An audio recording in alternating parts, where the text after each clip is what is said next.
a tecnologia ela não respeita nem pessoas nem organizações, né? Ela passa por cima de tudo. Que ela vai passar por cima de tudo, vai. Eu acho que todo mundo tem que usar o quanto antes, acho que tem que usar o quanto antes. Muita função vai ser eliminada, vai, mas muitas outras vão ser criadas também. O termo dinossauro, ele funciona bem aqui pra contar essa história, né? Dinossauro do e-commerce. Quando você vai andando, você fala, nossa, eu já conheço várias gerações que estão aqui, né? Era um setor que faturava 2 bi por ano, um centésimo do que faz hoje. Nada existia. Ele era um grande fomento de criação, um grande laboratório de desenvolvimento de pessoas, de processos, de sistemas, de tudo. Quanto foi desafiador ser um empreendedor, ter um espírito de hands-on numa grande corporação? Eu acho que ele foi uma aposta dupla, né? Porque foi uma aposta minha de carreira. Agora é uma grande aposta para a empresa também, né? Colocar lá um outsider que vai chegar no meio de um monte de gente que tá lá há década, em média, acho que há década, os gestores. A gente ainda vê muita individualização dos setores, né? Um diretor ou um superintendente de tecnologia, de certa forma, não querendo colaborar ali com um diretor ou uma superintendência de CRM ou marketing, porque eles entendem que são, de certa forma, inimigos, né? E é surreal como essas bolhas têm fortaleza e são intransponíveis, né? Eu consigo me entender na posição do ignorante porque eu nasci na ignorância. Então, eu vivi na ignorância, de um setor que não tinha nada, assim, nada. Por fim, a capa de tudo isso é um ambiente de máxima transparência possível.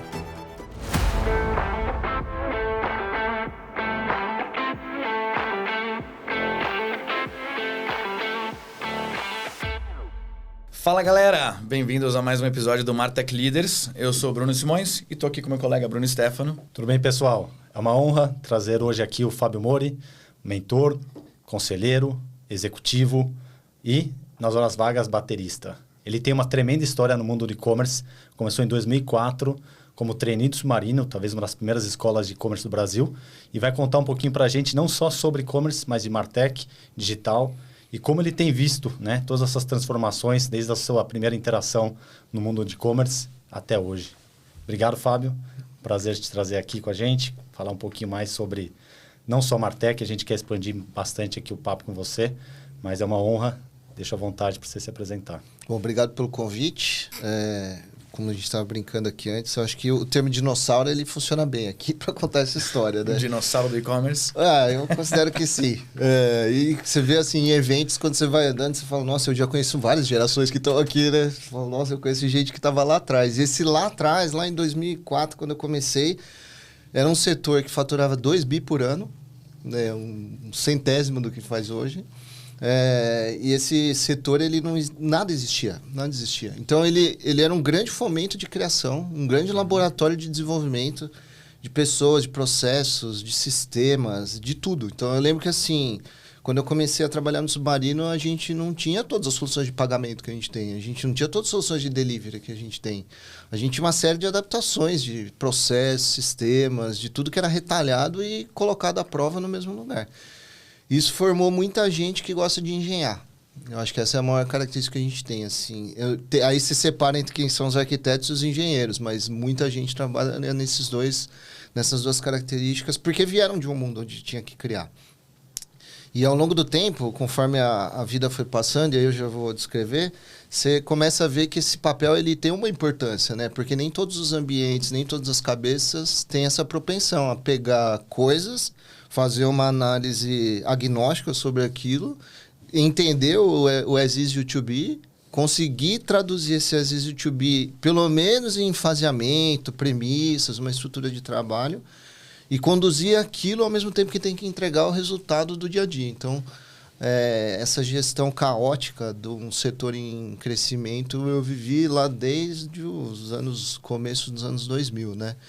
Mesmo assim, você vai em eventos, só para voltar ao mundo de eventos, você vai no evento hoje lá do E-Commerce Brasil, do VTEX Day, você vai no Shop.org.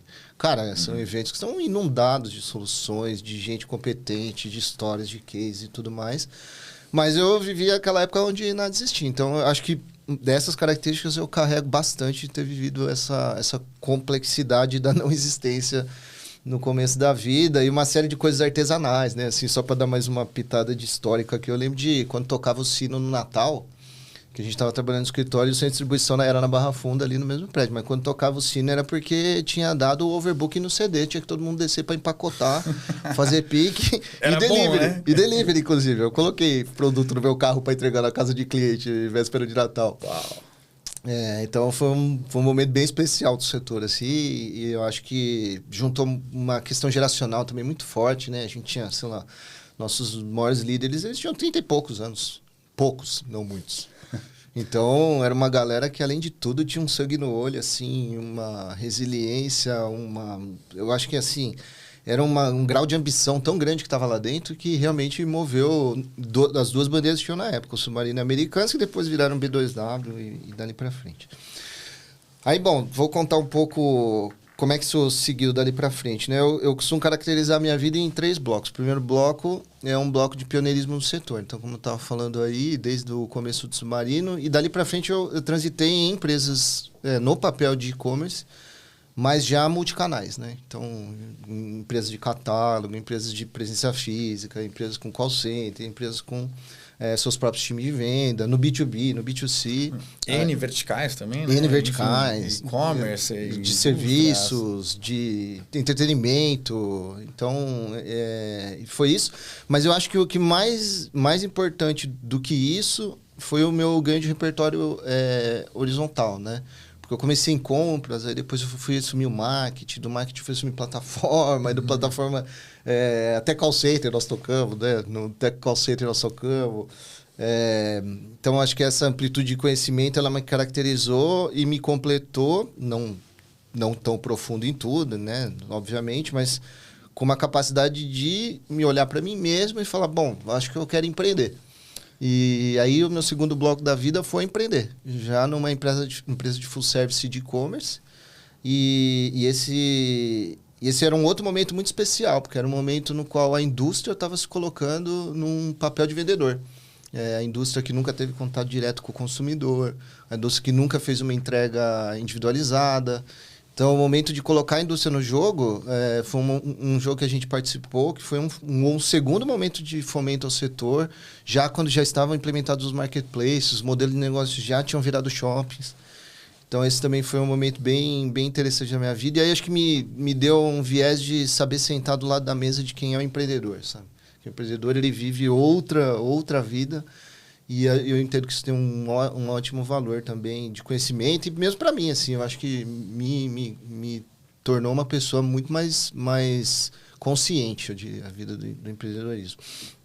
E, posteriormente a isso, para seguir numa ordem que parece não lógica, mas depois disso eu fui para uma gigante corporação e aí eu fui viver o mundo corporativo, que eu nunca tinha vivido também. E esse é um outro aprendizado que eu queria ter, que para mim foi muito fundamental, assim, aprender sobre governança, aprender sobre uma empresa super estável, com uma série de regências, um modo funcional, um DNA muito próprio, uma cultura super estabelecida e como se comportar perante aquele ambiente, como fazer com que aquele ambiente jogue a favor da sua causa, né? Então, esse foi meu terceiro desafio e aí acho que isso...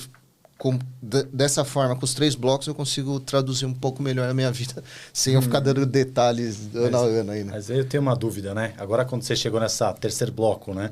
Quanto foi desafiador ser um empreendedor, ter um espírito de hands-on numa grande corporação, né? Como foi lidar com isso emocionalmente e também com, né, formatos de trabalho? Como é que você se capacitou para conseguir jogar muito bem esse jogo do mundo corporativo que... De novo, né? Tem as suas virtudes, mas tem seus desafios, né? Tem muito glamour, mas também tem muita barra pesada, né? Tem. Olha, eu acho que ele foi uma aposta dupla, né? Porque foi uma aposta minha de carreira, que deveria passar por isso. Eu passar por isso, para mim, é me capacitar a atuar de uma forma que eu nunca tinha atuado antes. Então, realmente, tem uma série de atributos que eu tenho hoje. Eu tenho muito mais ferramenta do que eu tinha antes, tendo passado por essa experiência que eu combinei com o meu mentor de carreira. Então, havia um combinado com o meu mentor de carreira de que eu deveria passar por algumas das experiências depois de empreender, e essa era uma delas. Agora, é uma grande aposta para a empresa também, né? Colocar lá um outsider que vai chegar no meio de um monte de gente que está lá há década, em média, acho que há década, os gestores, e como é que aquele ser marciano vai se comportar dentro daquela terra de seres humanos, né? Mas eu acho que o que para mim tem de força e fundamento, primeiro era a minha intenção. Eu sempre tive essa intencionalidade que não era um lugar que eu ia me aventurar, não era um lugar que eu iria sem propósito, e eu tinha muito claro que eu queria adquirir nessa experiência. Então, para mim, isso era uma meta, né? Então, eu trabalho por metas, né? Até meu treinador de corrida, ele fala que se eu não tiver uma prova para fazer, eu não vou treinar. Agora, se eu tiver uma prova para fazer, eu vou me dedicar. Então, eu acho que isso é o primeiro princípio. O segundo é de entender que eu estava entrando naquele mundo e não aquele mundo ia se adaptar a mim. Uhum. E com um desafio a mais que o meu chefe sempre me deu, que era eu precisava influenciar alguma mudança, né? Eu não era um agente que estava lá para fazer como sempre foi feito, porque senão não trazia um outsider, né? Mas como é que esse outsider se comporta na mesa com toda aquela força cultural e consegue, primeiro, sobreviver, segundo, ser bem recebido e terceiro, mobilizar. E aí é entender como aquele ambiente se comporta, né?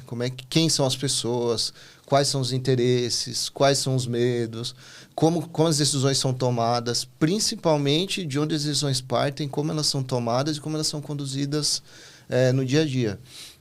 E para me fortalecer naquele momento, eu tomei uma decisão que foi, eu sentei com todos os meus pares mais relevantes que o meu chefe me deu um roteiro e combinei com eles de conhecer as áreas deles antes de conhecer as minhas. Então... fazer uma socialização ali, já quebrar o gelo, garantir essa aproximação, porque é difícil, né? Você sendo um outsider ali, conseguir entrar e querer fazer algum tipo de transformação sem apoio dos seus pares, eu acho que deve ser uma coisa bastante complicada. Eu acho que assim, antes de tudo é uma legitimidade do porquê que eu estava lá. Então, da mesma forma que eu falei aqui, eu falei para todos. Então, todos sabiam que o meu papel legítimo é... para mim, no meu papel conduzindo a minha carreira, o importante era isso. Segundo, é ser autêntico mesmo, porque eu falei, cara, como é que eu vou aprender sobre este lugar se eu ouvir só de um grupo de pessoas? É melhor ouvir de todos os grupos de pessoas dos quais nós somos dependentes aqui, né? E não só os times internos, né? Porque com o tempo você vai conhecendo os fornecedores das outras áreas, você vai conhecendo as lideranças das outras áreas, o conselho que atua com essas outras áreas. Então, tudo isso vai compondo uma capacidade de leitura para poder atuar, porque sem capacidade de leitura é impossível, né? E normalmente a leitura, eu sempre falo isso, a leitura sua com seus amiguinhos do almoço, ela é bem limitada, né? Porque é de um grupo muito limitado de gente que normalmente pensa igual, porque está convivendo muito, participa dos mesmos eventos ou rituais e está defendendo a mesma coisa. É uma bolha. Então, é uma bolha, né? É uma bolha. Como as nossas redes sociais. Mas é uma bolha dentro de uma empresa. E é surreal como essas bolhas têm fortaleza e são intransponíveis, né? A não ser que alguém legitimamente se coloque a conhecer o outro. E eu acho que numa corporação do tamanho da que eu passei é fundamental, porque não tem como distinguir uma coisa, né? Tem sempre o interesse da empresa, da área e do ser humano. E as boas decisões, os bons trabalhos são conduzidos na interseção dos três. Mas eu acho que eu posso complementar aqui, porque isso costuma ser uma questão rara, pelo menos do que a gente consegue ver, e não sei se é a sua visão também, Brunão, mas elas ainda gostam de operar muito individualmente. Muitas vezes, quando a gente fala de grandes enterprises, elas não estão ali com um objetivo, né? Por mais que você tenha a cascata ali dos OKRs da empresa, macro como um todo, a gente ainda vê muita individualização dos setores, né? Um diretor ou um superintendente de tecnologia, enfim, de certa forma, não querendo colaborar ali com um diretor ou uma superintendência de CRM ou marketing, porque eles entendem que são, de certa forma, inimigos, né? Porque como é que faz essa transformação para áreas enormes dentro de uma empresa, que são quase empresas por si só, de fato trabalharem em conjunto? E eu aproveitar e emendar aqui, que você comentou sobre o seu mentor de carreira. Fala um pouquinho também sobre o seu mentor, como é que você usa isso, como é que isso melhorou, enfim, suas perspectivas profissionais, e te ajudou a justamente quebrar barreiras quando você entra numa empresa desse tamanho? Em primeiro lugar, o meu mentor de carreira... Bom, vou voltar mais no tempo ainda. Eu sou um millennial, filho de... bisneto de japoneses. E os meus pais sempre me disseram que eu iria ser, como um bom millennial, o tomador das decisões da minha vida e que era melhor eu ter bons conselheiros, né? Que não necessariamente eles. Inclusive porque as pessoas que te amam costumam não te dar bons conselhos, né? Porque vão te dar conselhos enviesados. E aos 30 anos, eu lembro, os 30 anos são toda década que você faz uma virada na vida, né? Eu decidi que eu ia investir em CAPEX em mim. Falei, quem que eu vou contratar para me potencializar, né? Aí você pode contratar um monte de gente. Pode contratar o nutricionista, pode contratar o Mas aí psicólogo. o PNL tem que estar em dia, né? Então, mas não pode não ter o da carreira, né? O da carreira, ele é importante. Então, ele veio nesse mood de que eu prefiro atuar com muito aconselhamento. Eu prefiro atuar com muito aconselhamento. E o meu trabalho é, periodicamente, a cada 2 anos, eu sento, faço uma revisão de quem eu me tornei nos últimos 2 anos, ou seja, com as capacidades que eu ganhei, quais eu engavetei, porque passam a não fazer mais sentido. Então, assim, nós já fizemos o orçamento base zero no Excel, certo? Sim. Não faz mais sentido, né? Hoje em dia, fazer o orçamento da forma que a gente fez.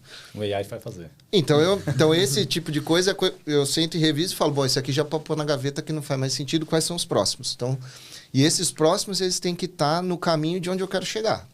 Porque eu trabalho não mirando onde eu quero chegar. Eu trabalho mirando quais as capacidades que eu vou adquirir que vão me habilitar a poder chegar onde eu desejo chegar. Então, essa é uma premissa que a gente tem de trabalho que, para mim, pelo menos, tem funcionado muito bem. Porque aí eu coloco no que é tangível, né? No que está sob meu controle. Porque está sob o meu controle adquirir determinadas habilidades. Agora, não está sob meu controle as intempéries do mundo. Eu não sei o que vai acontecer no planeta, né? Quais oportunidades vão se abrir. Mesmo se eu tenho a correta visão, né? De onde eu queira ir. Então, eu trabalho dessa forma. Então, é super importante isso. Porque naquele momento pós-empreendedorismo, eu jamais... eu lembro que eu falava para ele, eu falei, mas eu entendi que vai ser muito bom para mim passar por uma grande corporação. Eu quero, estou dentro do plano, Mas eu acho que nenhuma... Foi uma orientação do seu mentor de carreira. Você tem que passar por isso daqui para você aprender como é que funciona. A gente mapeou experiências que eu não tinha e que poderiam ser muito relevantes para mim. Quando você olha no espelho, você fala, pô, que experiência você teve que são relevantes? E a gente mapeou algumas, né? Ser expatriado, a fazer um IPO, trabalhar numa grande empresa, numa gigante corporação. E aí, meio que por eliminação, nós falamos, bom, o que é mais viável nesse momento aqui? E no meu ponto com ele, eu falava, cara, uma gigante corporação não vai me querer de jeito nenhum. Uhum. Eu fui empreendedor. Você saiu do mundo de empreendedor. Eu saí do oposto. Na verdade, você deu um passo, né? No mundo corporativo, você deu um passo pro lado. Né? Então eu falei, cara, eu acho que isso é impossível, eu acho que não vai rolar. Aí ele falou, não, mas é porque você tá vendo da forma errada, né? Ele falou 2 coisas. Ele falou, primeiro existe a necessidade, não em todos, mas as empresas já enxergam o quanto um intraempreendedor tem de valor dentro da sua estrutura. Porque o intraempreendedor, ele respira de forma diferente, ele age de forma diferente, ele anda de forma diferente, porque ele é um bicho diferente. Então, assim, ele falou, não tem em todo lugar, mas tem. Então, primeiro é isso. Ele falou, e segundo, eu acho que você está olhando as suas características de empreendedor como algo excludente, não algo adicional a um papel de um executivo. Sendo que é adicional ao papel de executivo. Você estava lidando com todas as áreas, né? Você conhecia, na verdade, você era o marketing, você era o financeiro, você era o CEO, você era o desenvolvedor. Então eu acho que isso foi... Por isso que eu acho que é super importante, porque o meu olhar e o meu julgamento sobre a minha situação era muito minha, dentro do corpo, dentro daquela carreira, vivendo aquela coisa. E esse tipo de instruções que eu com certeza estão vindo junto com uma metodologia, tem um framework de trabalho por trás disso, né?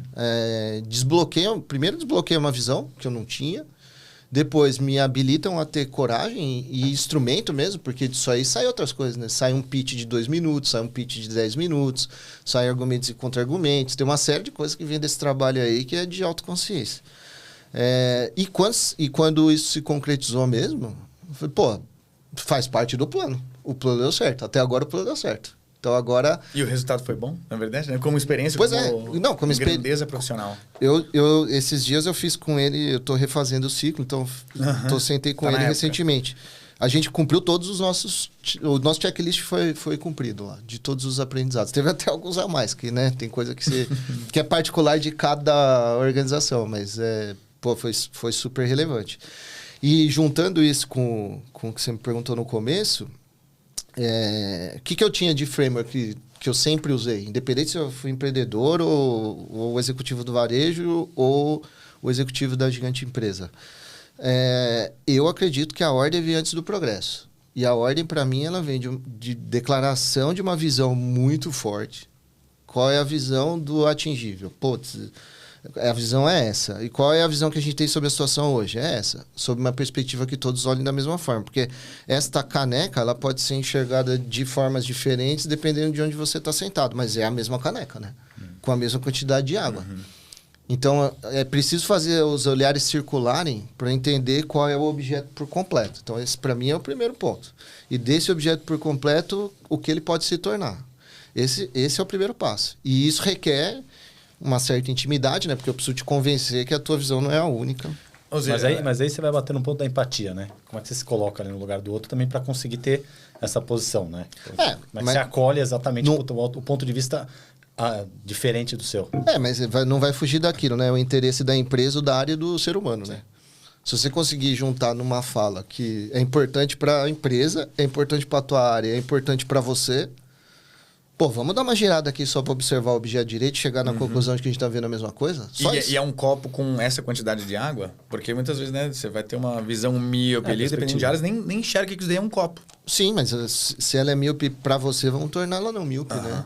Então, assim, eu lembro de ter visto N situações na minha vida que o cara sentava na minha frente e falava que ele não conseguia entender a língua que era falada na sala de reunião. Aí eu falava, cara, eu acho que é importante você saber, Ciro. De formas diferentes, né? Porque o cara pode ser reativo e... Estão tentando me excluir, enfim, estão falando coisas que eu não entendo de propósito. E é natural, né? E é natural. E quanto maior o poder, maior a rejeição, inclusive. Porque o cara de alto poder, ele não pode se mostrar frágil a ponto de não entender. Se mostrar ignorante frente a um tema que ele nem teria, talvez, uma necessidade de saber naquele momento, né? É natural. No passado dele, não. Mas nesse momento, é. Aí você fala assim, pô, o cara precisa aprender, né? Porque é bom pra ele mesmo. Assim... Sim. Se você está num caminho de sucessão dentro da tua empresa, aí você está lá no primeiro layer para ascender para o próximo cargo, e você não tem uma habilidade que estão te requerindo a prática numa reunião, pô, melhor você ter, né? Minha. Melhor você ter.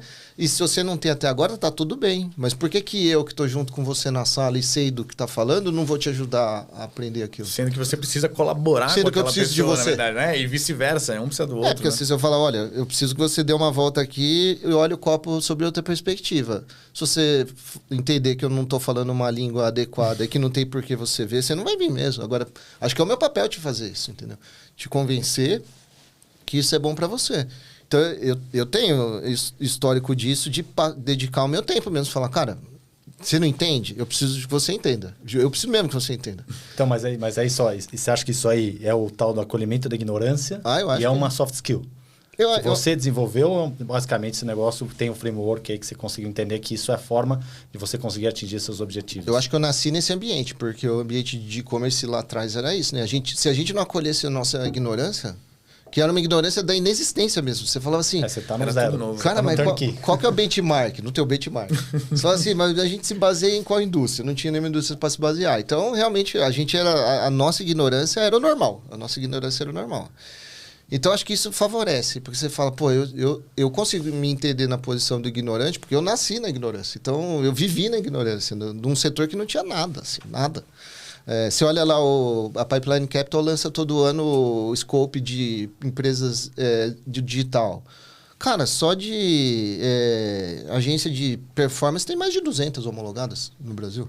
Então, o ecossistema ficou super complexo. Então, ou a ignorância de quando não tinha nada, ou a ignorância de quando tem tudo também, ela tem que ser acolhida, né? Porque senão, o que acontece se não há acolhimento? No meu entendimento. Se eu não te acolho e você não entende, você está mais do que nunca sozinho. Sozinho. E o ser humano, no trabalho sozinho, ele toma decisões muito ruins, né? A chance dele tomar decisões muito ruins é muito grande. Então, eu acho... Desalinhadas, não tem compromisso com os objetivos macro da empresa. Enfim, ele vai cada vez mais se isolar dentro de uma organização. É que a palavra ignorância, falta de conhecimento, é dura pro cara que está no poder, né? O cara que está no poder. E quanto maior no poder também, vai aumentando a solidão, porque você passa a confiar menos, né? Você passa a confiar menos, porque você está numa posição de pressão. Você sempre fala assim, ó, A posição de pressão, ela se configura 360, porque ela vem debaixo da estrutura, ela vem de lado dos pares e fornecedores, ela vem de cima pelo resultado, e ela vem na diagonal, dependendo da estrutura, para conselho, né? Tem órgãos reguladores, tem outras entidades aí. Então, o cara, ele tá num lugar pressurizado, numa panela de pressão, literalmente, mas ele precisa soltar o negocinho de cima da panela lá para soltar uma respiradinha, né? E precisa de gente que confie para apertar o botãozinho e liberar um pouquinho. E a confiança tem que ser feita, eu entendo, pelo menos o caminho que eu sempre escolhi, foi pela admissão da situação, da necessidade. Outra, que ninguém chega a nenhum lugar de poder sem ser elogiável de alguma forma. Então, pô, com certeza você tem algo a ser elogiável, antes de te pedir alguma coisa, né? E esse elogio também abre portas, né? Porque desde que ele seja legítimo, não seja um jabá de mentira só para conseguir o teu apoio. Porque eu acho que está tudo dentro da legitimidade. A legitimidade da necessidade, a legitimidade da interseção da necessidade da empresa, da área e do indivíduo, na legitimidade da fala. Não preciso mentir para você para a gente poder colaborar. E por fim, que a capa de tudo isso é um ambiente de máxima transparência possível. Que aí é o ponto mais difícil dentro das grandes organizações. Na verdade, em todas as organizações, mas acho que das grandes é mais difícil. E acho que essa transparência ela é mais difícil porque ela começa enraizada lá embaixo, né? Nas próprias estruturas, nas raízes da estrutura lá embaixo, da hierarquia. Que em grandes corporações a verdade ela vai ganhando camadas de tradução, de narrativa.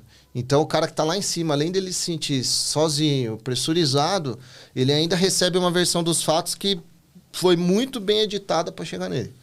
Então, para chegar bonita a mensagem. Para chegar bonita a mensagem.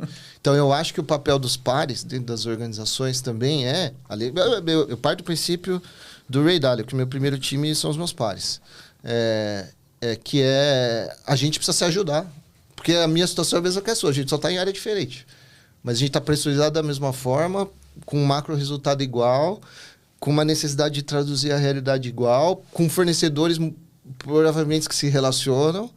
Então é melhor a gente se ajudar. E aí, o que você faz? Ok, você já está dado, né? Que teus pares são já teu time, né? Igual na escola. Você está lá, não é teu amigo, está lá do teu lado, tem que trabalhar, tem que entregar o trabalho. Mas como é que você pensa na construção do teu time? Né? O que você prioriza no teu time, na tua experiência ali? Acho que tentando pegar um pouquinho, né? Vamos tentar trazer para o mundo do dia a dia, né? Que é onde você estava mais próximo. Então, numa grande corporação, qual que foi teu drive para montar time? Obviamente, você herdou um time, mas você também teve a oportunidade de operar. Fala um pouco como é que você trafega com team building. Cheguei numa situação bem típica, eu diria, que é a construção de uma área nova dentro de uma empresa, né? Então, essa área nova dentro de uma empresa tem, como eu falei, eu também cheguei um marciano lá e tinha alguns marcianos na corporação. E essa simbiose entre povos aí, ela não é muito simples de acontecer, né? Mas eu acho que uma coisa, nós tomamos algumas decisões muito importantes. Uma delas foi que a gente precisava de mais gente corporativa dentro das nossas estruturas tomando decisão. E não só de outsiders. Porque o entendimento do negócio, ele é profundo, assim, cara. Eu acho que ele é tão revelador, a complexidade do setor, de um setor grande, regulado e tal. É mais ou menos assim, você aprende matemática no segundo grau. Você fala, pô, se eu estudar aqui 2 horinhas por dia, o básico da geometria, do cálculo aqui e tal, dá pra passar no vestibular, não dá? Você 2 horas disso, 1 hora daquilo, tal, e blá, blá. Você entra na faculdade, você vai fazer engenharia, matemática, você vê que você precisa se dedicar muito mais. E o conhecimento é muito mais amplo, você nem imaginava que tinha toda aquela complexidade por trás. E na grande corporação é assim para mim, porque quando você entra nos assuntos, você fala, cara, mas é muito mais complexo dos ambientes que eu vivi. É muito mais complexo. Então, a necessidade de ter gente, sangue da cor que for a logo junto com você, para mim é importante. E aí eu acho que a intercambiabilidade de gente é a forma mais natural de se fazer, que é, dependemos um do outro aqui, somos pares. Qual é o conhecimento que eu quero te passar ou qual é o conhecimento que eu quero adquirir? Eu preciso necessariamente passar ou alguém da minha equipe pode ir para a tua equipe e levar isso com você, ou você pode mandar alguém para mim e ajudar a promover essa intercambiabilidade de conhecimento. Então, o primeiro ponto é esse. Eu acho que a intercambiabilidade de conhecimento ela tem que ter um método. Pode ser promovendo pessoas nas trocas de equipe. Tem que ter intercambiabilidade de conhecimento promovido, seja por encontros, reuniões, palestras, podcast, seja lá o que for. Mas essa intercambiabilidade aqui, ela precisa acontecer. E aí você promove skill que não tinha, né? Que é o conhecimento corporativo do setor. Esse é um ponto. A outra coisa para mim é que assim, as habilidades, os soft skills e as habilidades, elas são super importantes, né? Não tem como negar a importância delas. Mas também se você tentar avaliar esse método, você fica meio que assim... Putz, eu acho você isso, falta aquilo... Vai ficar a opinião de cada um, subjetivo. totalmente subjetivo. Fica no objetivo. E, cara, tem ferramentas para isso, né? Então, eu lembro que a gente fez um trabalho com o RH, porque assim, o RH da grande empresa ele também tem muito recurso, né? Ele pode te ajudar, ele deveria te ajudar. Mas às vezes também o gestor não pede, aí fica um negócio que, né, fica lá... Eu tô com um monte de ferramenta aqui, mas você nem sabe como usar, você não me pede. Então, acho que tem que promover esse trabalho.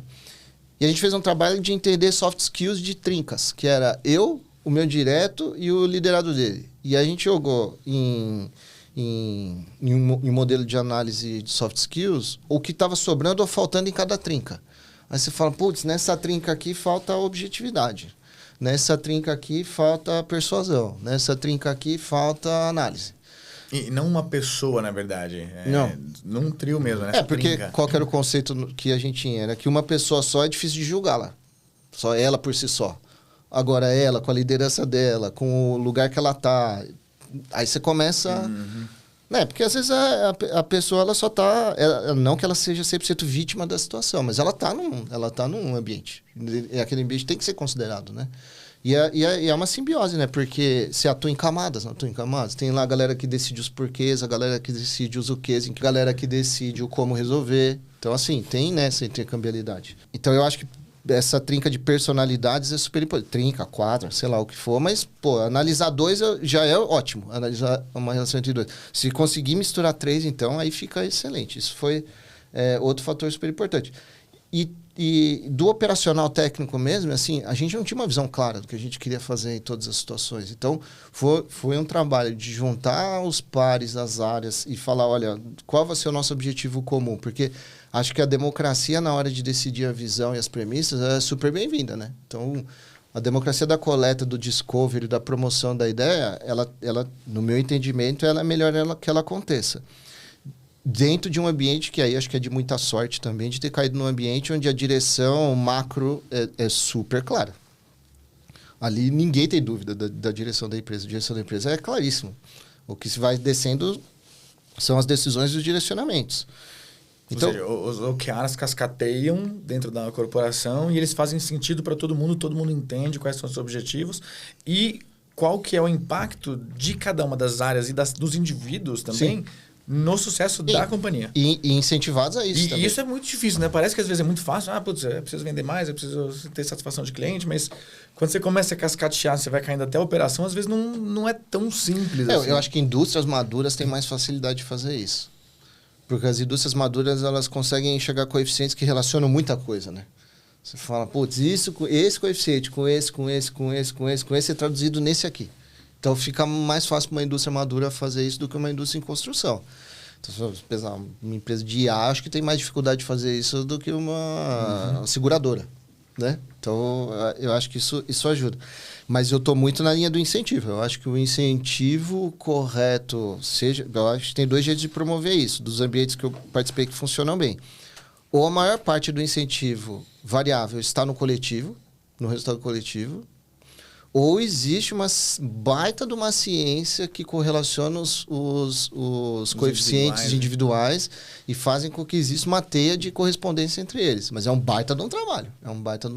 Porque se gera um risco aí da pessoa olhar só o KPI dela ali, o objetivo dela e parar de olhar o todo. Se a gente for para o nosso tema de Martech aqui, ferrou, né? Porque se só o técnico fizer o técnico, se só o cara de mídia fizer o de mídia, se só o cara que opera o CMS fizer...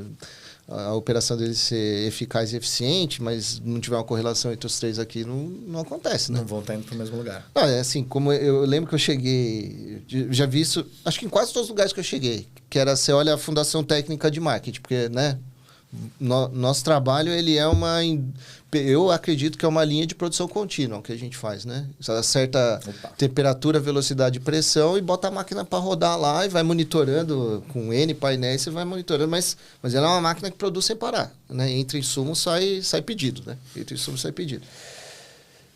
Sai pedido e reputação. Aí, assim, como é que isso se orquestra, né? A fundação, eu já vi isso muitas vezes, acho que em todas. Você olha lá o roadmap de fundação técnica. Aí você senta lá com os técnicos que decidiram aquele roadmap de fundação técnica. E normalmente está setorizado assim, né? É o técnico que fala que o cara de negócio não vai entender, né? Então, deixa melhor aqui. Fazer aqui. Melhor fazer aqui. Depois eu mostro como é que é. Isso, só diz mais ou menos o que você quer, porque vocês não entendem. Então, né? Não vou nem tentar te passar, porque dá muito trabalho. Ou você não é capaz de entender, né? Que tem isso também, né? Que é pior ainda, né? Daí voltamos ao colhimento da ignorância. Que aí talvez tenha uma falta empatia. Cara, aí o cara de negócio também, ele fala, pô, mas executa aí, que eu sei o que eu tô falando, que eu preciso... mas é muito louco, né? Porque aí você tá chegando num momento que vem nessa dor que surge Martech. Exatamente. Aí que surge porque o cara não me entende, então eu vou fazer e vou criar um novo negócio, vou criar um laboratório, vai fazer um puta resultado, agora preciso escalar. Aí eu vou ter que pedir pinico lá pro lado, né? Exatamente. Como é que faz essa brincadeira ser mais fácil, né? Então, eu acho que quando você junta as pontas, as materializações das pontas, é o grande dificuldade, o segredo é se fazer. Porque assim, ó, se você pegar numa ponta o roadmap de desenvolvimento de Martech, você vai ver lá que tem data lake, tem data prep, tem data quality. Tem uma série de coisas para fazer aqui que é a fundação para aquela esteira de dados ser acionável, né? Isso aqui, mas pensa que é como se fosse assim, olha, quais novas ferramentas ou quais novas armas eu vou ter para ir para a guerra? São essas.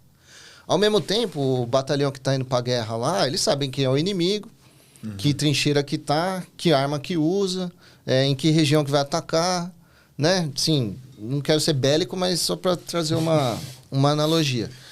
Só que acontece o seguinte, invariavelmente quando se desenvolve o roadmap de infra técnica da coisa, o cara lá da ponta, ele não sabe nem para que está sendo desenvolvido determinada feature. E aí, se você não faz o cruzamento com ele, fala, ó, deixa eu te falar, a próxima guerra que você for entrar, você vai entrar com esses armamentos aqui. Aí fala, cara, mas não vai ter batalha naval, então não preciso de desenvolvimento naval, né? E aí, quando... Mas quem orquestra? Então, o que eu entendo é que o negócio, ele é soberano, né? O negócio, ele é soberano. Então, ele precisa ter... E aí tem que se cobrar do negócio isso, que ele tenha a clareza de quais são os objetivos e a estratégia do negócio para que o time técnico dê respostas e oriente um roadmap que atenda aqueles objetivos. Porque aí você consegue trazer todo mundo para a mesa, né? Primeiro você faz... Porque senão acontece o outro problema também. Você entrega lá a fundação pro cara, fala, agora você pode trabalhar com essa audiência para fazer tal coisa. Ele fala, legal, mas eu não tenho essa oportunidade de mercado. Então também não vai rolar. A segmentação então joga fora. Então não vai servir para nada, né? Concorda? Então eu sempre trabalhei para tentar fazer isso, assim, uma clareza de falar assim, ó, você de negócio, assim, ó, você não precisa ter clareza do que vai ser feito nesse momento, você vai ter alguma hora. Mas nesse momento, eu preciso da sua clareza. Eu preciso da sua clareza para você me dizer exatamente qual é a situação de mercado hoje, quais são os seus objetivos que você quer atingir, considerando pessoa, produto, território e o que mais tiver ao redor desses três elementos aqui, que aí eu, junto com o time técnico de desenvolvimento aqui, eu vou te falar quais são o novo cinto do Batman que você pode ir para essa disputa. E isso não é difícil de promover. Isso não é difícil de promover. Mas aí tem muita agenda própria. Mas a agenda própria morre. Então, como é que você expõe a agenda própria, mata ela, para que isso não consuma, né, essa simbiose? Mas se a agenda própria for a agenda do negócio... Não, mas às vezes não é, né? A gente sabe, tem às vezes um pipe aqui para resolver um débito técnico que não tem nada a ver com o foco aí da mercado, né? Go-to-market, né? Sim, e aí tem uma agenda aqui que você já combinou. Beleza, o débito técnico fica depois. A gente precisa priorizar isso aqui. A hora que você vai ver, você vai voltar, o débito técnico não está sendo tratado e não está se preparando as próprias armas. Mas débito técnico tem vários tipos, né? Tem vários tipos de mas é um exemplo só, né? Que Não, assim, não, uma agenda que às vezes não foi 100% alinhada entre negócio e áreas de suporte. Né? Não, eu sei. Eu só estou falando assim, acho que para tornar mais prático aí, se puder ajudar alguém, é assim, ó, vamos pegar um débito técnico típico. Mudou a versão de qualquer elo do ecossistema que você contrata aí, ficou defasado o que você tem, você não atualizou, além de você perder as atualizações, agora não tem mais garantia de nada. Não tem mais nem garantia. Não tem nem mais garantia de disponibilidade de 90. Não tem nada. Bom, esse aqui tem que furar a fila, porque tem que furar a fila, não tem o que fazer.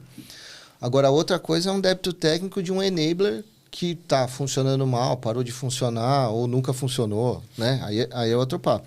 Aí, do meu entendimento, é o seguinte, tem um fast tracking, que é o fast tracking do débito técnico de plataforma que perdeu sua referência, não tem jeito, né? Se não tem mais segurança, você tem que atualizar. Ou você decide que você não vai ter, mas eu acho que não dá. Dado que não dá, tem que atualizar. O outro é algum enabler que tinha alguma ineficiência. Para mim, ele entra do mesmo jeito na discussão do cinto do Batman, de qual que é o próximo a ser desenvolvido. Agora, se ele é enabler com clareza, né? Ele é um enabler de outras 3 funcionalidades que são importantes e que estão na linha de tiro do negócio, pô, aí esse cara ganha prioridade, mas porque ele é enabler de muita coisa, né? Ele é enabler de muita coisa. Então, esse mapa do ecossistema, para mim, ele tem três elementos, que é a funcionalidade lá na ponta, quem é enabler de quem, e aí, no caso que você está falando aí de débito sexo, que aí fura a fila de qualquer coisa, né? Mas eu acho que essa clareza também é difícil de colocar na mesa. E aí a hora que você tem que pacificar essas agendas e vetorizar. Acho que esse tem um desafio grande ainda, né? Que você falou, tem uma área ainda que fica ainda meio nebulosa, né? No mundo corporativo. E às vezes você define aqui, tá todo mundo alinhado lá em cima. O problema não é alinhamento por cima, né? O problema é quando você desce algumas camadas e aí você vê que você não consegue ter a mesma clareza né, na execução. Você não tem desafio de alinhar lá em cima. Todo mundo bem claro. Como dizia na antiga casa, lá no 32º, 31º, tá tudo alinhado. É a gente que se desalinha aqui embaixo. E a gente tem que tentar realinhar. Mas eu concordo. Eu acho que de cima para baixo o desalinhamento ele vai acontecer. Primeiro por definição de papéis e responsabilidades com clareza. Então, essa é uma coisa. A outra coisa desse tabuleiro de funcionalidades aqui, quem é enabler de quem, o que é déficit técnico, o que está ligado ao negócio, o que não está ligado no negócio. E isso precisa revelar uma grande verdade, né? Que é a questão do tempo e da entrega, né? Porque a força do tempo, o não entendimento de que existem pressupostos de desenvolvimento para que algo seja construído e bem feito, leva a soluções fora do homologável, que depois viram Frankensteins, né? Então, você olha assim... Cara, tem N situações na vida que você passa aí que você fala assim, pô, mas como é que a gente ficou tão lento para fazer uma atualização de front? A gente ficou tão lento porque a gente foi fazendo tanto remendo fora da arquitetura oficialmente, porque a gente tinha que entregar alguma coisa muito rápido, e agora paga o preço da lentidão. Agora mudar a cor do botão aqui é uma semaninha para deploy. Você fala, mãe, como é que a gente ficou tão complexo?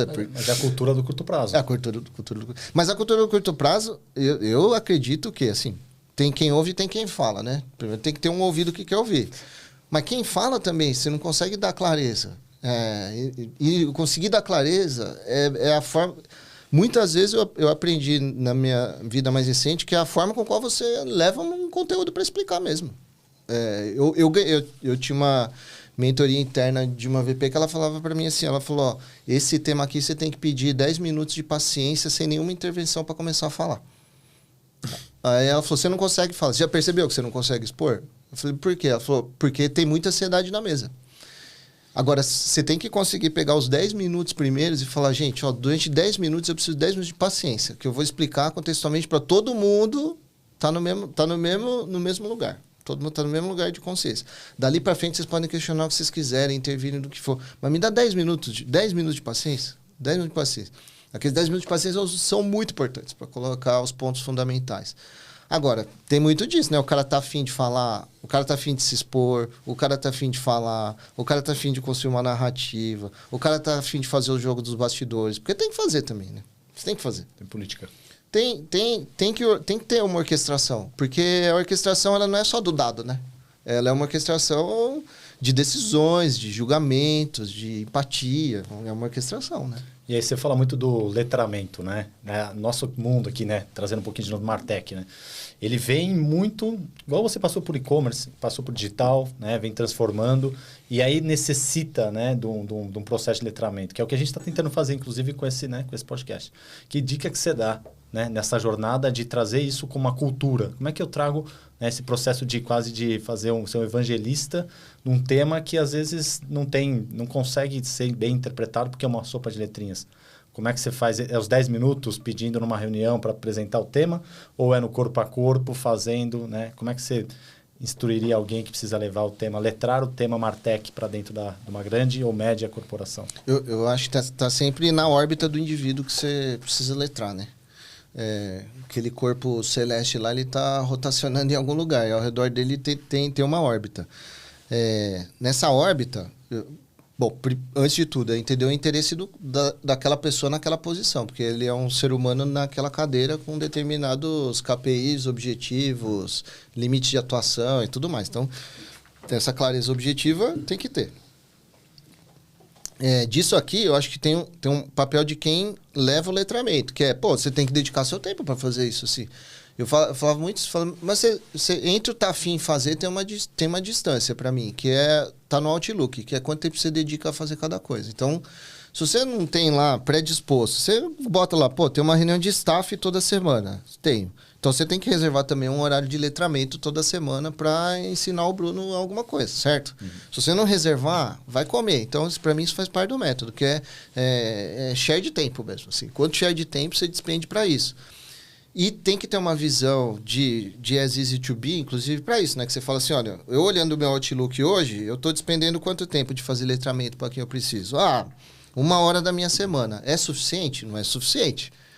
Eu vou precisar fazer 10 horas por semana durante a vida inteira? Não, mas durante um período vai. Então, durante um período, você tem que se dispor lá, reservar uma parte do teu tempo e organizar para estar no corpo a corpo ali, né? Porque o corpo a corpo não é só o corpo a corpo, você tem que preparar aquele corpo a corpo, você tem que pensar que conteúdo você vai levar, você tem que pensar, você vai levar uma pessoa para fazer... então, faz o seguinte, vamos lá no Itaú, lá ver como é que os caras fazem, vamos lá na Meta, ver como é que isso funciona. Esse é um tempo que você despende para agendar, para estar lá, para orientar, blá, blá, blá. Então, o tempo é uma coisa. A outra é ter clareza do que é necessário para aquela pessoa entender em que regime de tempo. Então, assim, eu dependo muito de você para tomar decisões orçamentais aqui. Você precisa entender que mídia é mensurado não pelo last click. Tem outras coisas que dá para você aprender depois, técnicas também sobre tagueamento, pode ser.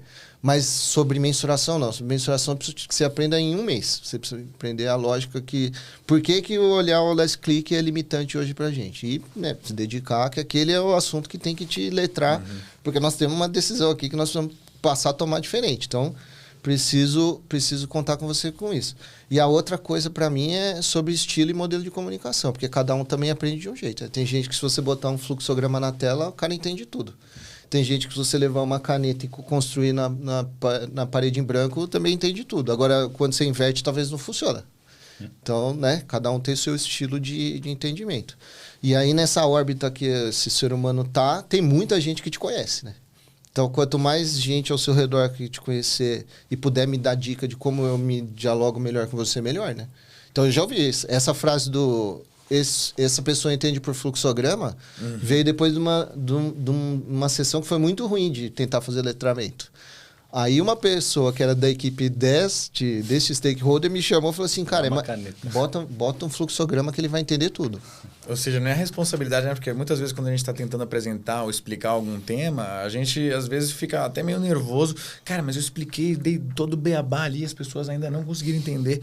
Mas é uma responsabilidade ainda de quem está explicando de justamente entender a capacidade, sim, ou, né? Sim. Como que cada um adquire conhecimento. Essa é a diferença de ensinar um adulto e uma criança, né?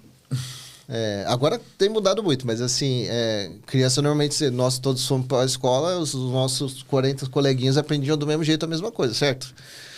O adulto ele não aprende assim. Então, pelo menos quando eu fui começar a dar aula para adultos em faculdade, eu aprendi isso numa formação de professor, que assim, adulto não aprende dessa forma. Adulto ele precisa entender que ele tem uma possibilidade de co-criar alguma coisa com você ele precisa entrar na tua linha de pensamento e cada um tem um estilo de comunicação e aprendizado. E tem uma coisa que eu aprendi nessa jornada de ensino também, que é o letramento ele vem antes da coparticipação. Então, assim, o objetivo final é coautorar alguma coisa, certo? Coautorar um plano, coautorar uma visão, coautorar um roadmap, coautorar um fluxograma, qualquer coisa. Mas para te chamar para coautorar, antes eu preciso te dar as ferramentas. Senão você vai entrar para coautorar comigo numa posição ruim, né? Você vai entrar numa posição de não entendimento da tua ignorância, e aí você pode achar que eu tô querendo te expor, você pode achar que eu tô querendo fazer isso para te ferrar, né? Porque, né, um cara de alto poder, quando ele entra num exercício, ele não pode ser tão... demonstrar essa fraqueza, né? Ele não pode ser tão ausente, né? Ele precisa participar. Pô, senão... E não é nem o cara... É que o cara do alto poder, ele tem isso além a mais. Mas, pô, se eu te chamar para exercer alguma coisa junto comigo e coautorar... Se você não tiver condições para... Você vai se sentir mal. Não vai se sentir mal? Você não vai... E aí, ao invés de a gente criar uma relação de intimidade, nós vamos criar uma relação de afastamento. De afastamento. E eu não sei, tem muitas coisas que eu fico pensando se vem do histórico de vida ou não, né? Sei lá, se é porque eu sou filho de educadora. Então, tem umas coisas que eu tenho prazer mesmo de fazer. Mas eu vejo esse traço comum, assim. Todas as pessoas que conseguem um grande apoio no trabalho, elas têm empatia e acolhimento da ignorância do outro. Porque senão não consegue capturar. Não consegue capturar. E essa ignorância é normal. Ninguém viveu tudo, aprendeu tudo. Lógico. Temos que saber aceitar, na verdade, né? As limitações, os conhecimentos e a ignorância. Cara, assim, ó, se você pensar nas gerações, não toca mais para fora aí, você pode pegar qualquer estudo de futurismo que você vai olhar sobre o futuro do trabalho. As gerações anteriores mudaram menos de funções ao longo da vida do que a gente mudou e do que os próximos vão mudar. Então, assim, vou pegar o exemplo do Bruno, que eu conheço o Bruno de 10 anos, mais de 10 anos. Sim. A gente já mudou de função quantas vezes? Que eu me lembre sua, pelo menos umas 3. Sim. Então, assim, a necessidade de reaprendizado é normal. Então, é normal você estar em lugar de ignorância. É normal. Você tem que reaprender todo dia, porque a tua posição não vai existir daqui a pouco. A tua não vai existir, a minha não vai existir. Então, é melhor a gente aprender. A gente nem vai falar muito de AI aqui, mas daqui a pouco não vai provavelmente nem existir nenhuma posição. Mas coloca o tema aí, né, nessa brincadeira, né? Como é que você vê essa adaptação, né, essa transformação geracional? Vamos botar um pedacinho de IA para sequestrar aqui um pouco da nossa pauta. Mas como é que você está vendo o IA, né, nessa tua nova fase, entendendo, agora você já tem um belo background, né, que você entendeu a lidar com pessoas, tudo, mas aí de repente você bota uma IA que pode mudar completamente as relações, principalmente pela ignorância. Porque uma IA, às vezes, ela te torna, né, ela é um copiloto, é um braço mecânico que te dá, talvez em poucos minutos, o letramento. Como é que você está vendo isso? Esse salto da humanidade aí, né, eu acho que a gente não tem como prever grandes coisas, não. Assim, não tem como... Não digo grandes coisas. Não tem como prever com muita precisão o futuro. O que eu acho que a gente tem que viver o mais rápido possível todas as transformações que acontecerem, porque as avalanches são muito rápidas, né? Então, eu me incomodava muito de não estar usando a pleno vapor determinadas funcionalidades de tecnologia de IA que eu uso hoje em dia. Eu falo, realmente, eu sou um outro profissional. Assim, eu tenho uma outra capacidade de entrega, eu tenho uma outra capacidade de... Eu não sei se de raciocínio, porque aí eu vou até trazer um estudo que eu estava lendo esses dias, mas a minha entrega ela é mais profissional, mais adequada. Eu tenho uma capacidade de entendimento melhor, porque eu consigo jogar um monte de informação para ela me ajudar a raciocinar, e ela me entrega da forma que eu consigo digerir. Então, nesse momento, para mim, ela é um copiloto de potencialização do meu trabalho. E eu acho que todo mundo, no mínimo, tinha que estar usando como copiloto de potencialização do trabalho.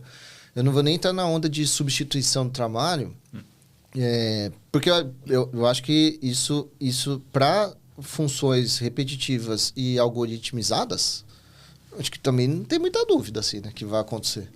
Sei lá, vamos pegar um caso aqui, o tradutor de filme. Não tem mais. Provavelmente acho que esse nosso episódio aqui está sendo totalmente certo? Subtitled aqui já por AI. Então, assim, acho que tem coisa que... como dizem os futuristas também, acho que eu li um recentemente, esqueci o nome dele, que falou a tecnologia ela não respeita nem pessoas nem organizações, né? Ela passa por cima de tudo. Então, ela vai passar por cima de tudo, vai. Eu acho que todo mundo tem que usar o quanto antes, acho que tem que usar o quanto antes. Acho que muita função vai ser eliminada, vai, mas muitas outras vão ser criadas também. Acho que todo mundo vai ser capaz de usar? Não vai. Não vai, né? Infelizmente não vai. Agora é melhor começar a usar logo. Quando você vai para o trabalho de Martech, do que já tem em mesa hoje, o que a gente mais pode falar é sobre a orquestração dos dados, machine learning, disponibilização deles e a rota de engenharia para a disponibilização dele na ponta e sobre GenAI, né?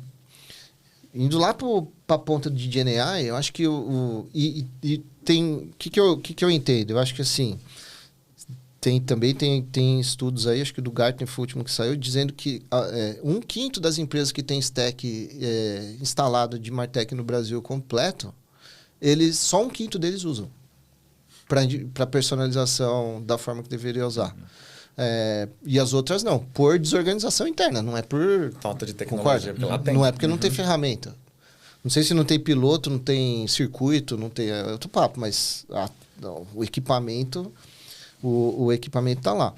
Então, tem um caminho de uso corporativo, que é a corporação ela tem que decidir usar e tem que decidir usar isso de maneira orquestrada. Porque não dá para você e eu escolhermos a ferramenta e começarmos a trabalhar junto. Você escolhe uma base, uma ferramenta, eu escolho outra e a gente entra para uma reunião. É a mesma coisa de cada um chegar com o seu dashboard lá. É o que a gente vê muito hoje, né? Não é? É o que se vê demais hoje nas organizações. Mas as organizações precisam tomar essas decisões, porque a arquitetura de adoção é isso, né? Você precisa ter uma visão clara, você precisa ter a ferramenta determinada, os borderlines, as atuações em layers. E isso que a gente está falando só de um copilot. Quando na era de agentes, aí já tem lugar que usa agente, bem estruturado. Aí você está falando de uma outra coisa que é a hierarquia dos agentes, que é uma hierarquia como se fosse organograma de gente. E aí entra numa outra coisa, que é na simbiose, né? Porque são seres humanos com agentes. Então, essa hierarquia também é outra complexidade a ser lidada. E eu acho que a gente está nesse momento aqui, ou quem está mais avançado, né? Quem está mais avançado está nesse momento. Para uso e aplicação de machine learning, acho que as empresas estão mais acostumadas a usar há mais tempo. Então, machine learning eu acho que nem é uma grande novidade. Agora, fazer isso virar lá na ponta o atendimento de todo o planejamento estratégico que existe hoje. Eu não conheço um planejamento estratégico que não tem personalização como unânime, como uma necessidade unânime. Só que o travamento, se fala assim, pô, ninguém tem dinheiro para investir? Tem, né? As empresas têm dinheiro, não tem todas, mas tem empresas que têm dinheiro para investir. Onde que elas travam aqui, se não é uma questão de dinheiro? Para mim, ou uma questão de visão, e falta de visão mata tudo, né? Você não tem visão de onde você quer chegar, quem são os elementos, quais são os atores, como vai se organizar, mata tudo.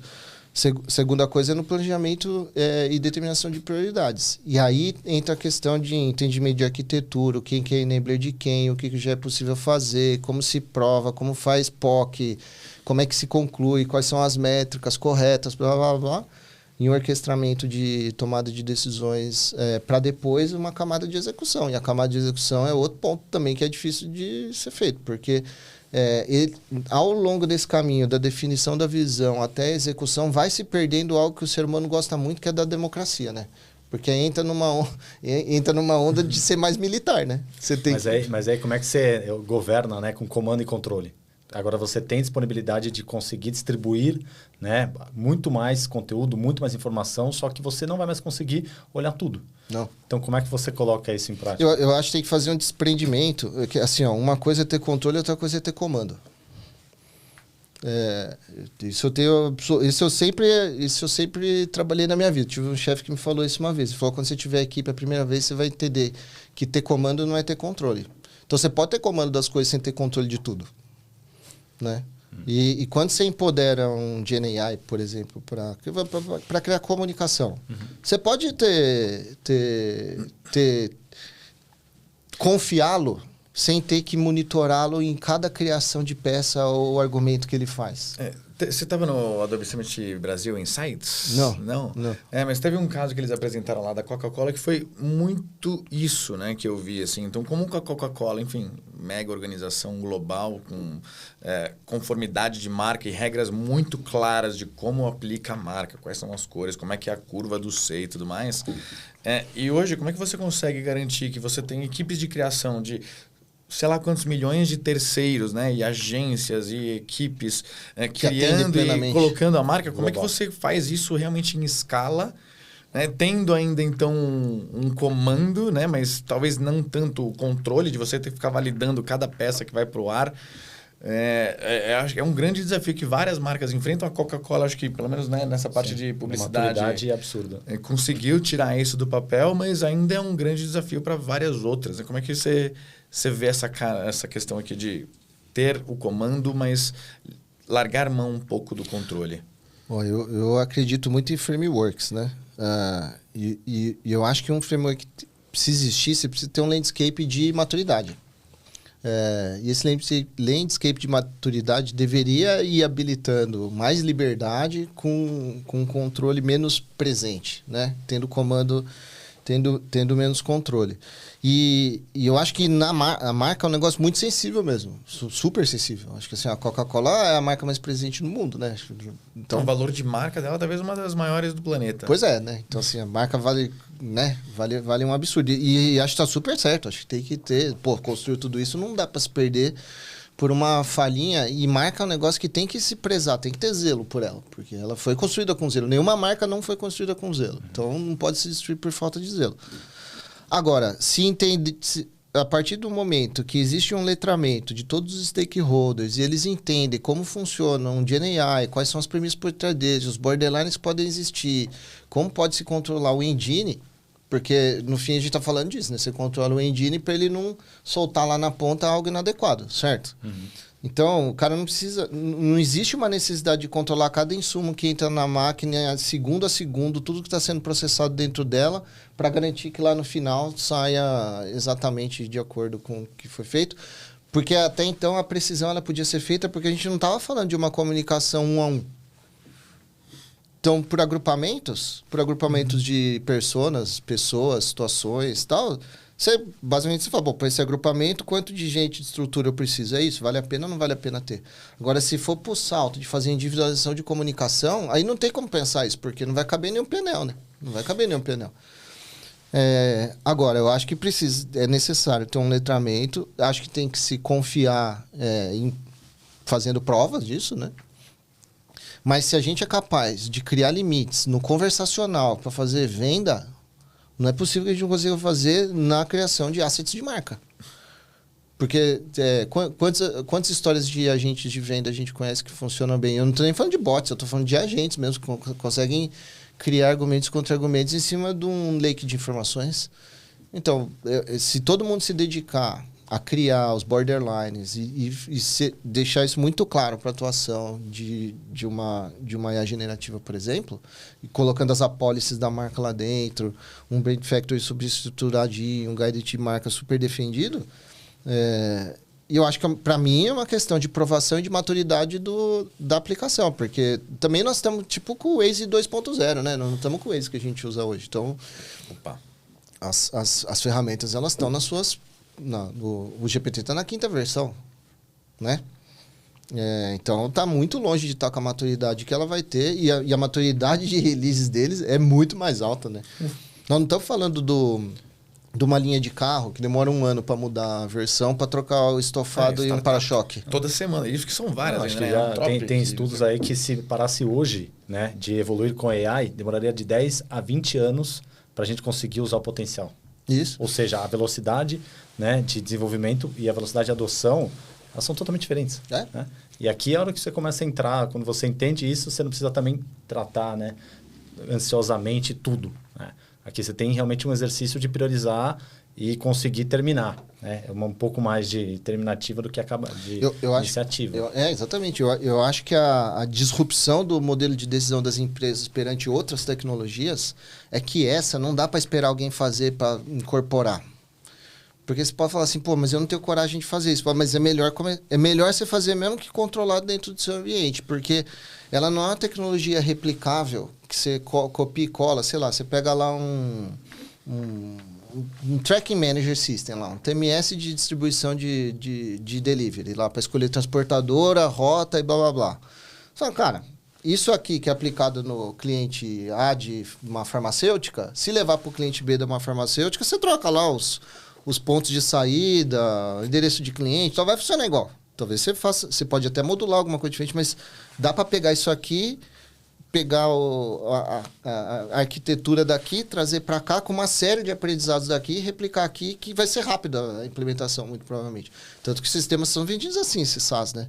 Você contrata o SaaS que já foi provado em um monte de lugar, bota no teu ecossistema, ele já vem com todos os aprendizados, e você faz alguns settings lá e começa a rodar a seu favor. Agora, com o AI não dá, porque ele é seu, é seu. Ele precisa te conhecer por muito tempo, para começar a agir a seu favor, porque senão ele é igual uma pessoa incorporada na sua instituição. Você não consegue copiar um cara que funcionou lá em outro lugar e enfiar aqui e começar a rodar. Por enquanto, não. O que eu entendo que eu acho difícil é exatamente isso. Assim, a demora na tomada de decisão e da incorporação por medos do output, mas, putz, o output... como a gente falou aqui, tem N formas de se controlar, mesmo que o output fique dentro de casa, não expõe para ninguém, mas começa a rodar. Essa experiência precisa acontecer. Inclusive dos profissionais, porque os profissionais precisam entender, senão não conseguem tomar decisão. Você pega, vou te dar um exemplo. Você começar a discutir, eu já tive essa experiência aí. Vou pegar um outro tema. Começa a discutir o mundo de gaming com quem nunca jogou game. Nunca jogou. Aí vai lá, vai falar conceito de jogo infinito, que não tem fim. Você pega lá o GTA, você pega o carro e vai embora. A pessoa não consegue entender, fala assim, mas como assim? Não tem fase final? Qual é o objetivo, né? Mas cadê o objetivo? Cadê o chefão da fase? Então não dá, mas é porque ficou muito para trás, né? Então, concorda? Assim, esse literalmente precisa acontecer. Mas a pessoa precisa jogar. Como é que ela vai entender? Só jogando. Então eu acho que as empresas precisam fazer isso para ontem. É sine qua non, né? Vamos aproveitar e dar uma pequena guinada aqui, né? Você comentou agora de entrada de novos colaboradores, né? Será que eu consigo replicar uma posição? Mas a gente fala muito aqui no nível de líderes, Martech líderes aqui, pensando em alta gerência, diretores, superintendência, mas pensando em pessoas hoje que a gente vê o Martech, enfim, não para de crescer, né? É uma das áreas aqui que a gente tem mais investimento, cada vez sempre todas as empresas querendo contratar e com N posições abertas. Que tipo de dica você poderia dar para essas pessoas que estão querendo, seja fazer uma movimentação de carreira ali lateral, né? Sair, que a gente vê de tudo, sair da psicologia para ir para o Martech, sair da biomecânica para ir para o Martech.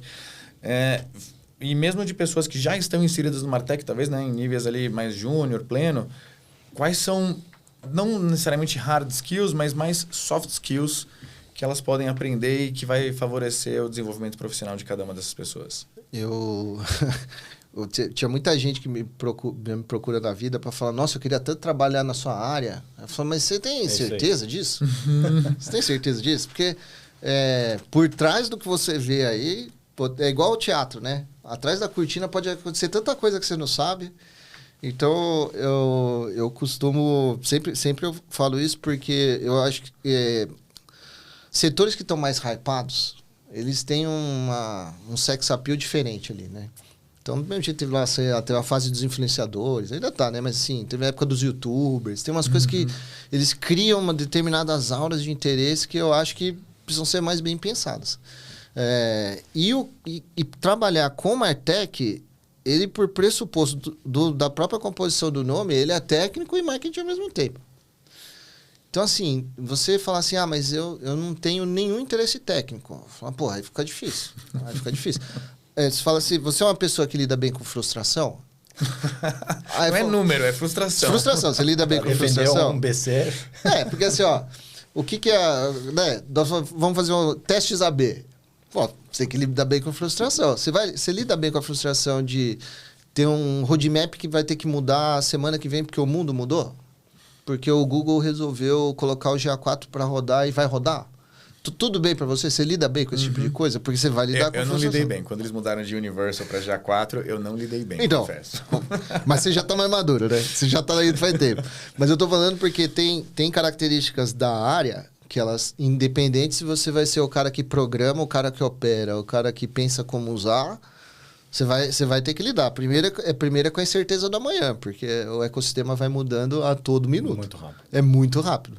Para lidar com a incerteza da manhã, você tem que ser curioso, tá antenado e despender tempo para isso. Tempo e energia. Porque se você não tiver isso e for muito apegado às coisas como elas são, puta, já não vai rolar. Já não vai rolar. Eu acho que tem uma coisa que quase que separa as pessoas na largada, quase como se fosse um vestibular, que é quanto de conhecimento técnico prévio você tem. Porque nós não estamos falando mais de algo que é tão algorítmico, assim, né? Que não é duas formas de C no Excel. Já começou a ficar um negócio que você precisa entender mais, né? Você precisa entender processamento, você precisa entender armazenamento de dados. Né? Cara, assim, puta, porque senão vai ter que correr atrás disso, mas aí também você tem que estar muito afim de correr atrás disso, porque essa formação tem um nível de formação que não dá pra você fazer na prática. Você já tem que chegar com um pouquinho de conhecimento, né? E eu acho, pelo menos, que é difícil você chegar lá e falar, porra, não entendo nada, não sei nem que existe um armazenamento de dados, uma esteira para ser consumida na frente, e eu não sei nem do que você tá falando. Você fala, porra, aí dá uma complicada. Talvez você... né? Tem um limite aí. A outra coisa tem que ser... tem que gostar de usar a sinapse mental, assim, porque não tem nada pronto. Então, você tem que juntar e falar assim, olha, para atingir isso, nesse plano, com esses recursos, com esse stack, como é que junta tudo isso aqui e transforma em algo palpável? Tem que gostar de fazer sinapse na cabeça. Se for alguém que gosta de coisas repetitivas, não vai rolar. Porque, né, ou previsíveis demais. Também não vai rolar. Então, eu acho que esse é uma outra característica importante. E a última que eu vejo é que, assim, ó, se não for uma pessoa promotora do seu trabalho, que tem que promover o seu trabalho, ela não vai prosperar. Não vai ser vista. Não vai ser vista. Não vai ser vista. E o promotor do trabalho tem várias formas de ser, né? Como diz um amigo meu, ele fala, cara... Se você sentar com alguém que não sabe e der uma aula de 1 hora para ela, só para ela, promover o seu trabalho. Promover o seu trabalho, né? Agora, porque o seu trabalho num ambiente de transformação, e vou pegar minha vida de começo lá no Submarino, eu tinha que sentar com o cara para falar o que eu estava fazendo. Porque se eu não falasse pro cara o que eu estava fazendo, ninguém ia falar. Num ambiente de transformação enorme, que acontece, cada indivíduo estava transformando alguma coisa. Não tinha nenhum indivíduo fazendo a mesma coisa. Criando seus frameworks, né? Porque era, sei lá, HTML, JavaScript e na veia ali. Sei lá, salvo o cara que fazia contas a pagar e a receber, eu acho que todo mundo ali estava inventando, mesmo aquele cara estava inventando alguma coisa. Porque contas a receber, por exemplo, recebia, sei lá, 1 ordem a cada segundo de pedido. Então não dava para trabalhar como era antes. Comum para ele. Não era comum para ele. Esse ecossistema de promoção de conhecimento, de entrega, de acabativas mais do que iniciativas, ele precisa acontecer. Senão aquela pessoa, ela num ambiente de ebulição, de transformação, ou ela some e não vai prosperar, e se ela não prosperar, ela vai ficar para trás porque alguém vai ultrapassá-la. Ou frustra. E volta para um lugar... Não, errei, achei que era legal o Martech, mas nossa senhora. Porque é um negócio... Mas é super legal o Martech, gente, fica a dica. Não, é super legal. Mas é trabalhoso, é menos glamuroso do que parece. Sim. Né? É encarar a incerteza o tempo inteiro. Muitas vezes um trabalho invisível até, na verdade. Muitas vezes um trabalho invisível. Tá, enfim, produzindo, e quando você vê, tipo, na verdade o nível de reporte onde vai apontar o resultado tá lá só no diretor, no superintendente, só ele que tá vendo. Que é o dono do produto. Todo o meu esforço aqui, exatamente. Mas se esse cara que reporta o resultado, ele tem que saber o efeito do teu trabalho. Se você lá, o cara de programação da audiência. Né? Ele tem que saber que foi você o programador da audiência que subiu mas aquilo. Aí você precisa propagar o teu... Né? Precisa propagar o teu. Em ambientes onde não tem essa propagação, mingam, né? Fábio, bom, a gente está nos finalmente aqui. Então, a gente queria finalizar com uma pergunta para te dar uma humanizada, né? A gente pediu para você trazer um objeto que você conseguisse se caracterizar ou apoiar em cima dele. Queria deixar esse espaço para você finalizar. E também agradecer mais uma vez aqui, em nome, né, do Martech Leaders, a tua presença, o teu conhecimento.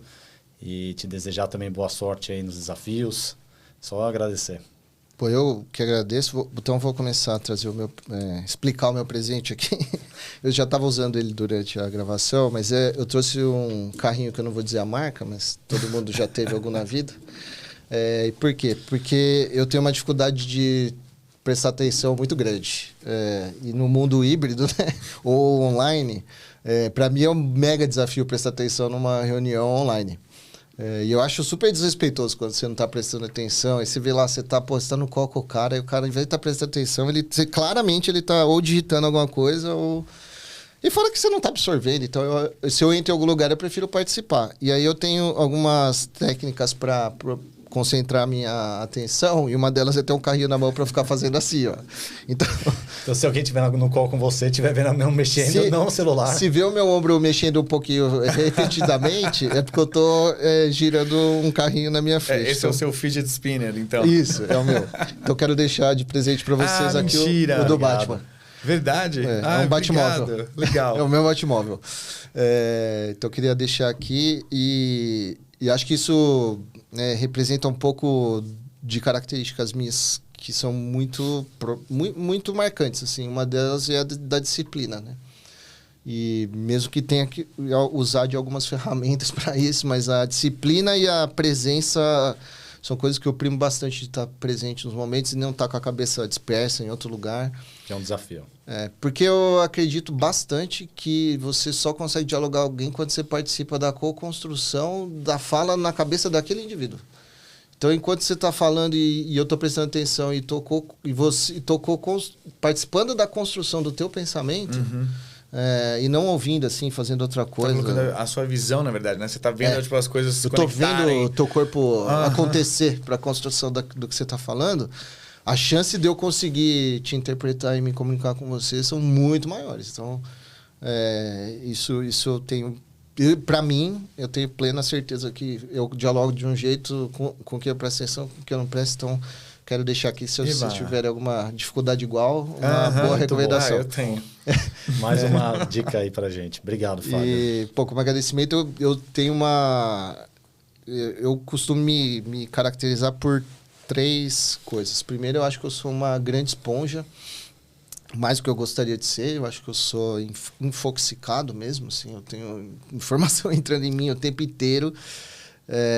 E por quê? Porque eu acho que 2 coisas fazem o ser humano ser atraente e magnético. São sua base de conhecimento e o seu repertório. Então, base de conhecimento, eu tento consumir de todas as formas possíveis, lendo, ouvindo, participando de evento, conversando, me reunindo forçadamente na minha agenda para encontrar pessoas que eu acho que podem contribuir. A outra, me inspirando pelo que leem, pelo que ouvem, pelo que participam também, porque não são só as minhas vivências, acho que são as vivências dos outros que me contribuem. Então, essa absorção é uma coisa que me caracteriza muito. Por quê? Porque para mim faz muita importância estar em momentos como esse aqui de distribuição, e aí eu viro um catalisador, um transmissor. Né? Um transmissor que antes de ser entre o absorver e o transmitir, eu acho que a segunda característica minha que fica entre as duas é de ser uma antena captadora de sinais não óbvios, né?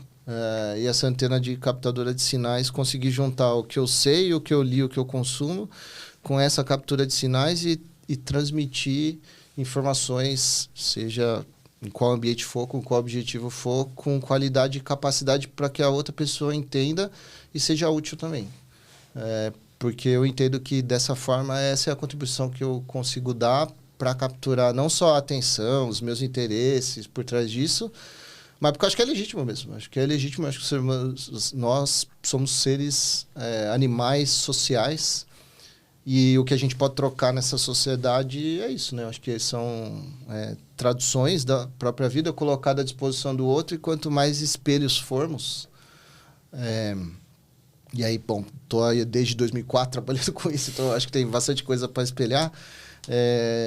E isso puder impactar alguém que tome alguma decisão e mude a vida de alguém aí em função do que eu posso espelhar, acho que a vitória já está dada. Então, quero agradecer o espaço, porque são esses espaços aí que promovem esse tipo de interação. E espero que alguém consiga ser impactado e isso mude a vida de alguém para melhor. Obrigado.